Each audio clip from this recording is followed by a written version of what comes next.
विद्यार्थियों, मैं doctor Sangeeta Nagarwal, government college Bandikui से। पिछले वीडियो में हमने चर्चा करी थी मौर्य वंश के पतन की। आज हम देखते हैं मौर्य वंश के पतन के बाद भारत की स्थिति और उसके बाद किस वंश ने भारत में अपना साम्राज्य स्थापित किया। तो देखिए, मौर्य साम्राज्य का प्रखर सूर्य भारत के राजनीतिक गगन पर लगभग एक शताब्दी तक अपने पूर्ण प्रकाश के साथ चमकता रहा, लेकिन इसके बाद उसे भी अस्ताचल की ओर गमन करना पड़ा, क्योंकि ये प्रकृति का नियम है। उदय के बाद पतन निश्चित है। अशोक के उपरांत ही विशाल मौर्य साम्राज्य अपने मध्यान्ह सूर्य के उत्कर्ष के पतन की ओर अग्रसर होने लगा। सम्राट अशोक के उत्तराधिकारी में से कोई भी अपने पूर्वज चंद्रगुप्त की तरह पराक्रमी नहीं हुआ और न किसी में अशोक जैसे शासन निपुणता ही थी। विशाल मौर्य साम्राज्य के लिए अशोक जैसे या उससे भी अधिक योग्य व्यक्ति की आवश्यकता थी, किंतु दुर्भाग्य से उसके उत्तराधिकारी राजनीति की दृष्टि से अकर्मण्य प्रमाणित हुए। मौर्यों के अधीन जिस भारत ने एक प्रचंड राजनीतिक, सांस्कृतिक और राष्ट्रीय एकता का अनुभव किया था, उसी भारत में अशोक की मृत्यु के बाद शीघ्र ही विकेंद्रीकरण की प्रवृत्ति प्रधान हो गई। निसंदेह अशोक के बाद भी मौर्य वंशी नरेश भारत पर राज्य करते रहे, किंतु अशोक के बाद कौन सिंहासन रूढ़ हुआ, हमें इसकी ठीक ठीक जानकारी प्राप्त नहीं है। शहने शहने मौर्य साम्राज्य के विभिन्न प्रांत इससे पृथक होने लगे और केंद्रीय शक्ति का प्रभाव कम होने लगा, और कम हो जाने पर चारों ओर अराजकता और अव्यवस्था फैलने लगी। जो ही पाटलिपुत्र का केंद्रीय शासन शिथिल पड़ा, कई प्रांतों ने विद्रोह का झंडा खड़ा कर दिया और अपनी अपनी स्वतंत्रता की घोषणाएं करने लगे। अशोक के मरते ही उसके पुत्र जालोक ने अपने को कश्मीर का स्वतंत्र शासक घोषित कर दिया और इसी प्रकार वीरसेन भी गांधार प्रदेश का अधिकारी बन बैठा। दूरस्थ प्रांतों की यह स्थिति देखकर निकटवर्ती प्रदेशों ने भी उसी नीति का अनुसरण किया। स्वाधीनता प्रिय कलिंग ने भी अपनी खोई हुई स्वतंत्रता पुनः प्राप्त कर ली। महाराष्ट्र प्रदेश और आंध्र में भी ऐसा ही हुआ। दक्षिण का प्रदेश न केवल साम्राज्य से अलग हुआ, अभी तो उसने मौर्य साम्राज्य के अवशिष्ट राजनीतिक गौरव को भी चुनौती देना आरंभ कर दिया। देश की विसंकलित राजनीतिक स्थिति का लाभ उठाते हुए यवनों ने भारत की उत्तर पश्चिमी सीमा को पार किया तथा गांधार, सांकल यानी उत्तर मध्य पंजाब तथा अन्य स्थानों पर अपने शक्तिशाली राज्यों की स्थापना कर ली। ऐसी स्थिति में मगध में भी एक महती क्रांति हुई, जिसके फलस्वरूप शुंग वंश का भारतीय राजनीतिक रंगमंच पर प्रादुर्भाव हुआ, जो मगध में सत्तारूढ़ हुआ और भारत को विदेशी आधिपत्य से बचाया। अब देखते हैं शुंग वंश की स्थापना। तो पुराणों के अनुसार अंतिम मौर्य सम्राट बृहदत्त का सेनापति पुष्यमित्र शुंग ने अपने सम्राट की हत्या करके मौर्य वंश को समाप्त किया और एक नए राजवंश की स्थापना की, जो इतिहास में शुंग वंश के नाम से विख्यात है। बाणभट्ट द्वारा लिखी गई हर्षचरित्र में बताया गया है कि नीचे सेनापति पुष्यमित्र ने अपने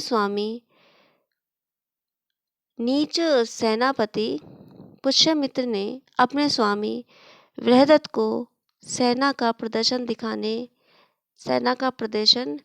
देखने का बहाना करके बुलाया तथा उसका वध कर दिया, क्योंकि बृहदत्त ने अपनी राजारोहण शपथ का ठीक से पालन नहीं किया था। हर्षचरित्र के वर्णन से ऐसा लगता है कि बृहदत्त प्राज्ञा दुर्बल यानी दुर्बुद्धि अथवा निर्बल बुद्धि शासक था तथा जनहित की रक्षा करने में असमर्थ था। इसी समय यूनानी आक्रांता पाटलिपुत्र तक बढ़ आए थे, अतः जनसाधारण में भी भय एवं असंतोष की भावना व्याप्त थी। इन्हीं परिस्थितियों का लाभ उठाते हुए तथा देश को यूनानियों के आधिपत्य में जाने से बचाने के उद्देश्य से पुष्यमित्र ने बृहदत्त की हत्या कर दी। Doctor RC. मजूमदार के अनुसार यही कारण है कि यद्यपि पुष्यमित्र राजद्रोही व राजा की हत्या के लिए उत्तरदायी था, तथापि आधुनिक इतिहासकार उसे दोषी नहीं मानते, क्योंकि उनका विचार है कि देश की सुरक्षा के लिए राजा की हत्या करना पुष्यमित्र के लिए आवश्यक था। बृहदत्त के निर्बल शासन के अंतर्गत राज दरबार में दो परस्पर विरोधी दल, मंत्री और सेनापति के दलों का विकास हो चुका था। प्रांतीय राज्य धीरे धीरे स्वतंत्र होते जा रहे थे और बाह्य शत्रुओं के आक्रमण होने शुरू हो गए थे। यही कारण है कि जब राजा संपूर्ण सेना का निरीक्षण कर रहा था, तभी सेनापति ने सेना के सामने ही सम्राट को मार डाला और एक भी सैनिक ने विरोध नहीं किया। अतः स्पष्ट है कि दुर्बल शासक बृहदत्त से सेना भी कुपित थी और सम्राट का वध कोई षड्यंत्र नहीं था।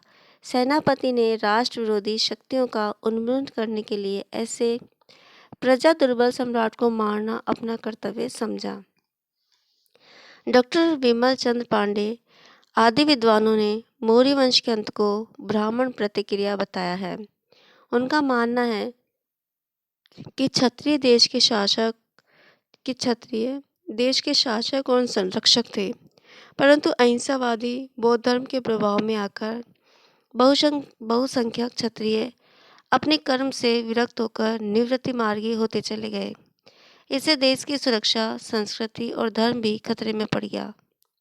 क्योंकि ब्राह्मण देश के व्यवस्थाकार थे, अतः इस कुव्यवस्था से उन्हें भारी धक्का लगा और स्थिति को सुधारने के लिए उन्होंने शस्त्र धारण किए। बृहदत्त की हत्या आकस्मिक घटना नहीं थी। इसके पीछे बौद्ध धर्म के विरुद्ध ब्राह्मण धर्म का विद्रोह काम कर रहा था। परंतु अन्य विद्वानों के अनुसार यह कथन पूर्णतः सही नहीं माना जा सकता। पुष्यमित्र सेनापति था और सेना उसके पक्ष में थी, परंतु क्या सेना में सभी सैनिक ब्राह्मण थे? इसके अलावा यह भी अनुमान लगाया जा सकता है कि प्रजा भी पुष्यमित्र के साथ थे, अतः इसे मात्र ब्राह्मण प्रतिक्रिया कहना उचित नहीं होगा। निश्चय ही अयोग्य एवं दुर्बल मौर्य सम्राटों के शासन से प्रजा तंग आ चुकी थी। इस स्थिति का लाभ उठाते हुए पुष्यमित्र शुंग ने सम्राट का वध कर दिया और स्वयं मगध के सिंहासन पर बैठ गया।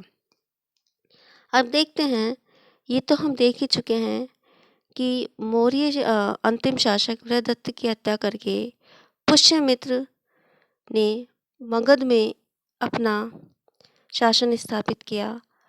अब हम चर्चा करेंगे कि ये शुंग थे कौन। शुंग कौन थे? यह प्रश्न विवादास्पद है। प्रारंभ में डॉक्टर हरप्रसाद शास्त्री ने शुंग राजाओं के नाम के अंत में मित्र शब्द को देखकर उन्हें पारसिक यानी ईरानी बताया है, क्योंकि पारसिक लोग मित्र यानी कि सूर्य की पूजा करते थे। परंतु बाद में शास्त्री जी ने स्वयं ही अपने मत को त्याग कर उन्हें ब्राह्मण घोषित किया।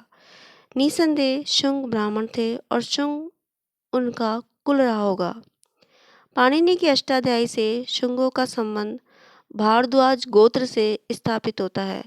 इतिहास में बहुत से ब्राह्मण सेनापतियों का उल्लेख मिलता है। द्रोणाचार्य, अश्वत्थामा आदि ब्राह्मणी थे। सिकंदर की वापसी यात्रा में उसे सिंध के सशस्त्र ब्राह्मणों से संघर्ष करना पड़ा था। अब प्रश्न यह पैदा होता है कि पुष्यमित्र कौन था? हरिवंश पुराण में एक ब्राह्मण सेनापति का उल्लेख है जिसने बहुत समय से बंद अश्वमेध यज्ञ किया था और उसके बाद उसके किसी वंशज ने राजसूय यज्ञ भी किया था। Doctor KP. जायसवाल ने इस कारण द्विज सेनानी की पहचान पुष्यमित्र शुंग से की है। पुराणों में इस सेना के लिए औदिभज्य शब्द का प्रयोग भी किया गया है। इस शब्द का अर्थ है आकस्मिक रूप से उदय होने वाला। पुष्यमित्र का उदय भी आकस्मिक रूप से हुआ था। डॉक्टर राय चौधरी भी जायसवाल के कथन से सहमत हैं।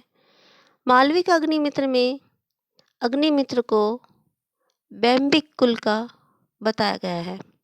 बैम्बिकों का संबंध बैम्बिका नामक पौधे या बिम्बिका नाम की नदी से जोड़ा गया है। यह बैम्बिक कश्यप ब्राह्मण थे, अतः स्पष्ट है कि शुंग ब्राह्मण थे। अब हम चर्चा करते हैं पुष्यमित्र शुंग की।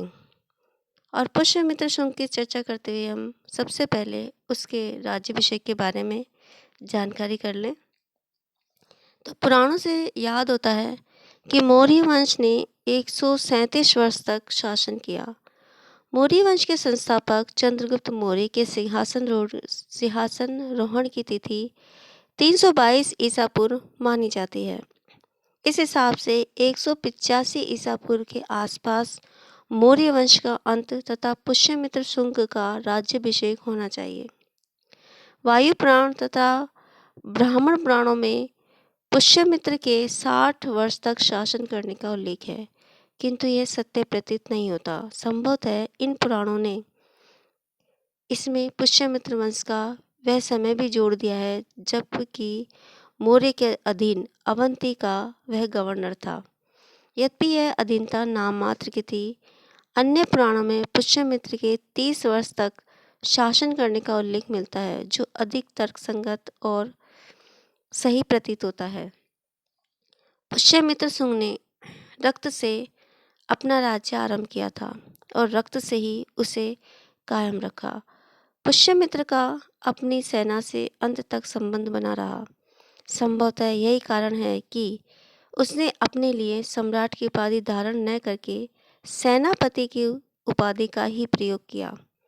तत्कालीन सभी साक्ष्यों में उसके लिए सेनानी का ही प्रयोग किया गया है, जबकि उसके पुत्र और उत्तराधिकारी अग्निमित्र के लिए राजा की उपाधि का प्रयोग किया गया है।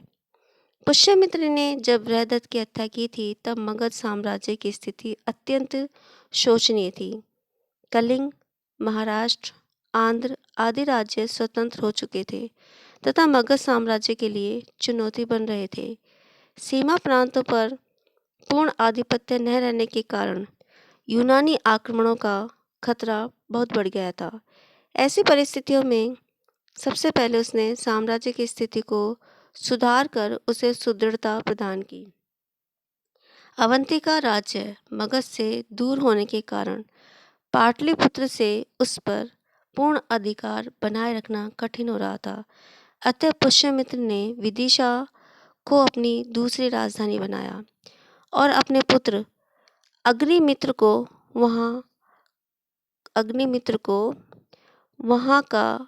वहाँ अपने राज्य प्रतिनिधि के रूप में नियुक्त किया। इस प्रकार उसने अपने साम्राज्य को संगठित कर केंद्र को शक्तिशाली बनाया। अब देखते हैं हम पुष्यमित्र शुंग ने अपने साम्राज्य को विस्तृत करने और सुदृढ़ करने के लिए उसे किन किन कठिनाइयों का सामना करना पड़ा और उसने किस तरह से इन कठिनाइयों का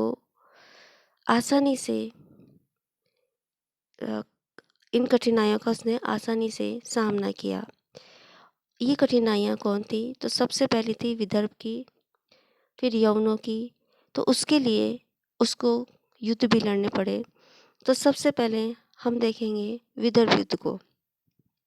तो पुष्यमित्र शुंग के राज्य के प्रमुख घटनाओं में से एक विदर्भ के विरुद्ध लड़ा गया युद्ध है। इस युद्ध का विस्तृत विवरण नहीं मिलता, केवल मालवी का अग्निमित्र नामक नाटक से थोड़ी बहुत जानकारी मिल पाती है। इस नाटक के अनुसार विदर्भ यानी आधुनिक बरार में हाल ही में एक नया राज्य स्थापित हुआ जिसका राजा यज्ञसेन था। यज्ञसेन पुष्यमित्र शुंग का स्वाभाविक शत्रु था, क्योंकि अंतिम मौर्य शासक के समय जिन दो परस्पर विरोधी गुटों का उदय हुआ था उनमें से एक का नेता पुष्यमित्र शुंग और दूसरे का नेता मंत्री था। यज्ञसेन इसी मंत्री का निकट का संबंधी था। सम्राट बृहदत्त की हत्या के बाद पुष्यमित्र ने मंत्री को बंदी बना लिया। शायद इसी समय विदर्भ का प्रांतीय शासक यज्ञसेन स्वतंत्र हो गया। विदर्भ के पड़ोसी प्रांत विदिशा में पुष्यमित्र का पुत्र अग्निमित्र नियुक्त किया गया था। यज्ञसेन का चचेरा भाई माधवसेन अग्निमित्र का साथी था। एक दिन माधवसेन अपनी बहन मालविका के साथ विदिशा को जा रहा था। एक दिन माधवसेन अपनी बहन मालविका के साथ विदिशा को जा रहा था कि विदर्भ की सीमा पर यज्ञसेन के सैनिकों ने दोनों भाई बहन को बंदी बना लिया। इस पर अग्निमित्र ने यज्ञसेन को कहलाया कि वह उन दोनों को तत्काल रिहा कर दे। यज्ञसेन ने उन दोनों की रिहाई के बदले में अपने संबंधी मंत्री की रिहाई की मांग की। इस पर अग्निमित्र ने अपने सेनापति वीरसेन के साथ विदर्भ पर आक्रमण कर दिया। यज्ञसेन पराजित हुआ। उसे अपना आधा राज्य माधवसेन को देना पड़ा तथा पुष्यमित्र शुंग की अधीनता स्वीकार करनी पड़ी। अब हम देखते हैं यवन युद्ध। पुष्यमित्र शुंग के शासनकाल की दूसरी प्रमुख घटना है यवन आक्रमण। उसके समय में यवनों ने आक्रमण किया था। इसकी पुष्टि पतंजलि के महाभाष्य, गार्गी संहिता का युग पुराण और मालवी का अग्निमित्र से होती है। पतंजलि के महाभाष्य में अद्यतन भूत क्रिया के उदाहरण स्वरूप में लिखा है, यवनों ने अयोध्या पर आक्रमण किया। यवनों ने माध्यमिका यानी नगरी चित्तौड़ पर आक्रमण किया। गार्गी संहिता में यवनों के साकेत, मथुरा, पांचाल और पाटलिपुत्र पर आक्रमण का संकेत है। मालवी का अग्निमित्र में पुष्यमित्र के पौत्र वसुमित्र और यवनों के मध्य संघर्ष का उल्लेख है। संघर्ष का कारण अश्वमेध के घोड़े को यवनों द्वारा पकड़ना था। इन प्रमाणों से भारत पर यवनों का आक्रमण होना और उनकी पराजय सिद्ध होती है। परंतु किसी भी प्रमाण में यवन आक्रांता के नाम का उल्लेख नहीं मिलता। अतः यह प्रश्न उठ खड़ा होना स्वाभाविक ही है कि इस यवन आक्रमण का नेता कौन था। इस प्रश्न पर विवादों में बड़ा मतभेद है। इस प्रश्न पर विद्वानों में बड़ा मतभेद है। गोल्ड स्टूफर, रैपन्स, स्मिथ आदि के मतानुसार इस यवन आक्रमण का नेता मिनेंडर था। भंडारकर, रायचौधरी, जायसवाल के अनुसार डेमेट्रियस ने आक्रमण किया था। डॉक्टर रायचौधरी ने सबल तर्क प्रस्तुत करने के बाद यह निष्कर्ष निकाला है कि साहित्य और सिक्कों दोनों ही प्रमाणों के आधार पर मिनेंडर पुष्यमित्र का समकालीन नहीं हो सकता। यही सिद्ध होता है। इसलिए डेमेट्रियस ही वह व्यक्ति है जिसकी पहचान पतंजलि और कालिदास के मालवी का अग्निमित्र द्वारा उल्लेखित यवन आक्रांता से की जा सकती है। परंतु प्रोफेसर नागेंद्र नाथ घोष ने कुछ विद्वानों की पुरानी मान्यताओं को पुनः स्थापित करते हुए लिखा है कि पुष्यमित्र शुंग के समय 2 बार यवन आक्रमण हुए थे। पहला उसके शासनकाल के प्रारंभ में हुआ, जिसका नेता मिनेंडर था और जिसे पुष्यमित्र के पुत्र वसुमित्र के हाथों पराजित होना पड़ा। टार्ण महोदय का मत है कि डेमेट्रियस और मिनेंडर दोनों ने साथ ही आक्रमण किया और इस बात की संभावना है कि मिनेंडर उस समय डेमेट्रियस का एक सेनानायक रहा हो। जो भी हो, इतना निश्चित है कि पुष्यमित्र के शासनकाल में यवनों ने भारत पर आक्रमण किया था और उन्हें परास्त होना पड़ा। पुष्यमित्र ने शायद इसी विजय के उपलक्ष्य में अश्वमेध यज्ञ किया था। अब हम देखते हैं अश्वमेध यज्ञ। तो पतंजलि के महाभाष्य और मालवी का अग्निमित्र से याद होता है कि पुष्यमित्र शुंग ने अश्वमेध यज्ञ किया था, अर्थात केवल एक अश्वमेध यज्ञ का उल्लेख है। परंतु सेनापति पुष्यमित्र के छठे धनदेव की अयोध्या लिपि में पुष्यमित्र को 2 अश्वमेध यज्ञों का करने वाला कहा गया है। अन्य किसी साक्ष्य से 2 अश्वमेध यज्ञों की पुष्टि नहीं होती। अतः यही अनुमान है कि उसने एक ही अश्वमेध यज्ञ किया होगा। तो ये था पुष्यमित्र और उसकी कठिनाइयाँ और उन कठिनाइयों का समाधान। अब हम आगे चर्चा करेंगे ब्राह्मण धर्म का पुनरुद्धार, पुष्यमित्र और बौद्ध धर्म, फिर उसके राज्य विस्तार, फिर उसके उत्तराधिकारी और शुंग वंश के बाद किस वंश ने भारत में अपना शासन स्थापित किया, इन सब की चर्चा हम अगले वीडियो में करेंगे। तब तक के लिए नमस्कार, धन्यवाद।